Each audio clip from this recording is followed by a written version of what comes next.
بسم اللہ الرحمن الرحیم۔ اللہم صلی علی سیدنا محمد وعلی آلہ و اصحابہ وبارک وسلم۔ حضرت ابو ہریرہ رضی اللہ تعالیٰ عنہ روایت کرتے ہیں، رسول اللہ صلی اللہ علیہ وسلم سے دریافت کیا گیا کہ اس دن کا نام جمعہ کیوں ہے؟ تو آپ صلی اللہ علیہ وسلم نے فرمایا، اس دن تمہارے باپ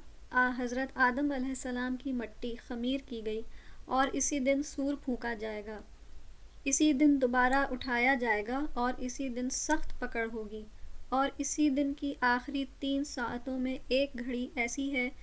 جس میں کوئی دعا اللہ سے کی جائے تو وہ مستجاب ہوتی ہے۔ حضرت ابو ہریرہ رضی اللہ تعالیٰ عنہ ہی روایت کرتے ہیں ایک جگہ پہ کہ رسول اللہ صلی اللہ علیہ وسلم نے فرمایا، بے شک جمعے کے دن 1 ساعت ایسی ہے کہ نہیں پاتا اس کو مسلمان بندہ مگر اللہ تعالیٰ سے سوال کرے تو دعا قبول ہوتی ہے۔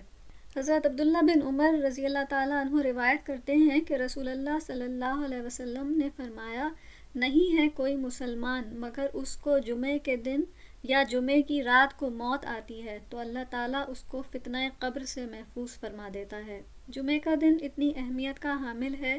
کہ اس دن کچھ نوافل اگر پڑھ لیے جائیں تو اس کا بہت زیادہ اجر و ثواب ہے، انسان کی بخشش و مغفرت ہو جاتی ہے۔ رسول اللہ صلی اللہ علیہ وسلم نے فرمایا، یہ روایت بھی حضرت ابو ہریرہ رضی اللہ تعالیٰ عنہ سے مروی ہے، فرماتے ہیں رسول اللہ کہ جس نے جمعے کے دن صبح کی نماز جماعت سے ادا کی، پھر طلوع آفتاب تک مسجد میں بیٹھا ذکر کرتا رہا، اس کو جنت الفردوس میں 70 درجے نصیب ہوں گے۔ ہر 2 درجوں کا درمیانی فاصلہ تیز گھوڑے کی 70 سالہ قطع مسافت کے برابر ہوگا، اور جس نے جمعے کی نماز باجماعت ادا کی اس کو جنت الفردوس میں 500 منزلیں عطا ہوں گی۔ ہر 2 منزلوں کا درمیانی فاصلہ تیز رو گھوڑے کی 50 سالہ مسافت کے بقدر ہوگا، اور جس نے عصر کی نماز جماعت کے ساتھ پڑھی گویا اس نے حضرت اسماعیل علیہ السلام کی اولاد سے 8 غلاموں کو آزاد کرنے کا ثواب حاصل کیا، اور جس نے مغرب کی نماز باجماعت ادا کی اس نے گویا ایک مقبول حج اور عمرے کا ثواب حاصل کیا۔ جمعے کے دن کثرت سے درود شریف پڑھنے کی بھی بہت تاکید کی گئی ہے۔ رسول اللہ صلی اللہ علیہ وسلم کا فرمان عالی شان ہے، اس کا مفہوم ہے کہ جمعے کے دن کثرت سے مجھ پر درود پڑھو۔ جو درود جمعے کے دن پڑھا جاتا ہے وہ ڈائریکٹ رسول اللہ صلی اللہ علیہ وسلم کی بارگاہ میں پیش ہوتا ہے، جو ہم پڑھ رہے ہوتے ہیں اس کو حضور خود سن رہے ہوتے ہیں۔ اور ایک جگہ یہ بھی روایت ہے کہ فرشتہ پہنچاتا ہے جمعے کے دن کا درود بھی، ویسے تو روزانہ جو بھی درود ہم پڑھتے ہیں تو وہ بھی بذریعہ فرشتہ حضور تک پہنچتا ہے، لیکن کچھ روایت میں یہ بھی ہے کہ ہماری آواز حضور تک پہنچ جاتی ہے اور حضور اس کو سنتے ہیں، اور جو ہم سلام پڑھتے ہیں، سلام پیش کرتے ہیں تو اس کا جواب بھی ہمیں آتا ہے، لیکن ہمارے ناقص کانوں سے ہمیں سنائی نہیں دیتا۔ حضرت عبداللہ بن عمر رضی اللہ تعالیٰ عنہ روایت کرتے ہیں کہ جو شخص جمعے کے دن سورہ کہف پڑھے اس کے قدم سے آسمان تک نور بلند ہوگا جو قیامت کو اس کے لیے روشن ہوگا، اور 2 جمعے کے درمیان جو گناہ ہوئے وہ بخش دیے جائیں گے۔ اسی طرح سے سورہ دخان پڑھنے کی بھی بہت فضیلت آئی ہے۔ حضرت ابو امامہ رضی اللہ تعالیٰ عنہ سے روایت ہے کہ نبی کریم صلی اللہ علیہ وسلم نے فرمایا، جو شخص جمعے کے دن یا رات میں حامیم دخان پڑھے اس کے لیے اللہ تعالیٰ جنت میں ایک گھر بنا دے گا، اور سیدنا ابو ہریرہ رضی اللہ تعالیٰ عنہ سے مروی ہے کہ اس کی مغفرت ہو جائے گی۔ اور ایک اور روایت میں ہے کہ جس کسی نے رات میں حامیم دخان پڑھی اس کے لیے 70,000 فرشتے استغفار کریں گے جمعے کے دن یا رات میں۔ جو سورہ یاسین پڑھے تو اس کی مغفرت ہو جائے گی۔ یہ جمعے کے دن کے فضائل ہیں، اور بھی بہت سے فضائل آئے ہیں۔ جمعے کے دن روزہ رکھنے کے بھی بہت فضائل ہیں۔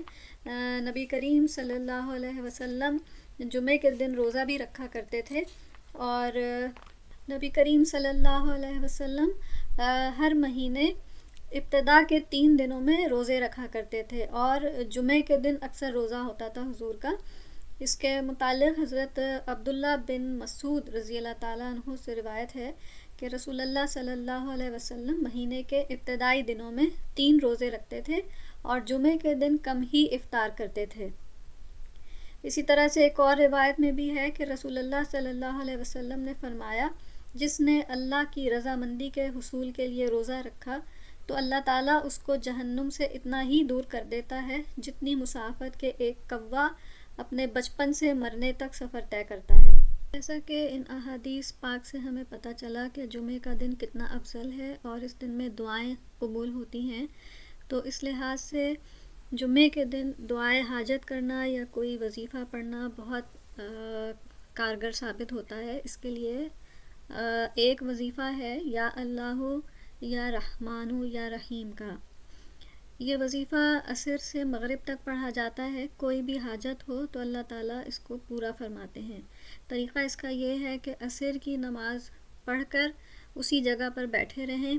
اور بلا تعداد، یعنی کوئی اس کی تعداد فکس نہیں ہے، جتنا ہو سکے اس کو پڑھتے رہیں، کسی سے بات نہیں کرنی ہے، اسی جگہ پر بیٹھ کے اور دل میں اپنے مقصد کو رکھ کر یا اللہ یا رحمان یا رحیم کا ورد کرتے رہنا ہے۔ اول و آخر درود شریف پڑھنا ہے، اور جیسے ہی مغرب کی اذان ہونے لگے، اذان شروع ہونے سے سمجھ لیں 1 منٹ پہلے، اس کو ختم کر دیں، درود شریف پڑھیں اور سجدے میں جا کے اللہ تعالیٰ سے دعا مانگیں یا ہاتھ اٹھا کر آسمان کی طرف دیکھ کے دعا مانگیں اور خوب گڑ گڑا کے دعا مانگیں، اور پھر مغرب کی نماز پڑھ کے دعا مانگ کر اپنا وظیفہ ختم کریں۔ تو یہ تو تھا سورہ اس کا یا اللہ یا رحمان کا وظیفہ۔ ایک اور وظیفہ ہے جمعے کے دن ظہر کی نماز کے بعد 3 مرتبہ یاسین شریف پڑھنے کا۔ 3 مرتبہ یاسین شریف پڑھیں، اول و آخر درود شریف 3 بار یا 7 بار، اور اس کے بعد اپنے حاجت جو بھی ہے اللہ تعالیٰ سے اس کے لیے دعا کریں۔ تو انشاءاللہ تعالیٰ اللہ نے چاہا تو ضرور آپ کی حاجت پوری ہوگی۔ اگر ایک جمعہ نہیں ہوا تو دوسرا جمعہ بھی کر لیں، یہ بہت ہی مجرب عمل ہے۔ رزق میں وسعت اور فراوانی کے لیے جمعے کے دن کا ایک اور وظیفہ ہے کہ جمعے کی نماز کے بعد سلام پھیر کر اپنی جگہ پر ہی بیٹھے رہیں اور جس پوزیشن میں بیٹھے ہوتے ہیں تشہد پڑھنے کی پوزیشن میں اسی طرح بیٹھے رہیں، اور سلام کے دائیں بائیں، سلام کے بعد یعنی کہ ادھر ادھر مڑ کے نہ دیکھیں، بالکل ویسے ہی اسی حالت میں بیٹھے رہیں اور قبلے کی طرف ہی منہ رکھے رہیں اپنا، اور 70 دفعہ بسم اللہ الرحمن الرحیم المعطی هو اللہ، بسم اللہ الرحمن الرحیم المعطی هو اللہ، یہ 70 دفعہ پڑھنا ہے، اور پھر پڑھ کر اللہ تعالیٰ سے رزق کی فراوانی کے لیے، رزق کی وسعت کے لیے، کشادگی کے لیے دعا مانگیں۔ تو اللہ نے چاہا اگلے جمعے تک جو ہے مالی حالات میں بہتری آنا شروع ہو جائے گی، اور اگر زیادہ حالات خراب ہوں تو 2 سے 3 جمعوں تک یہ عمل دہراتے رہیں۔ انشاءاللہ اللہ نے چاہا تو اللہ تعالیٰ آپ کی پریشانی دور کرے گا۔ دعاؤں میں تمام مسلمانوں کو ضرور یاد رکھا کریں، اللہ تعالیٰ سب کی پریشانیاں تکالیف دور فرمائے، آمین۔ اب تک کے لیے اتنا ہی۔ چینل کو لائک کریں، سبسکرائب کریں اور شیئر کریں، بیل آئیکن پہ ضرور کلک کریں۔ السلام علیکم ورحمۃ اللہ وبرکاتہ۔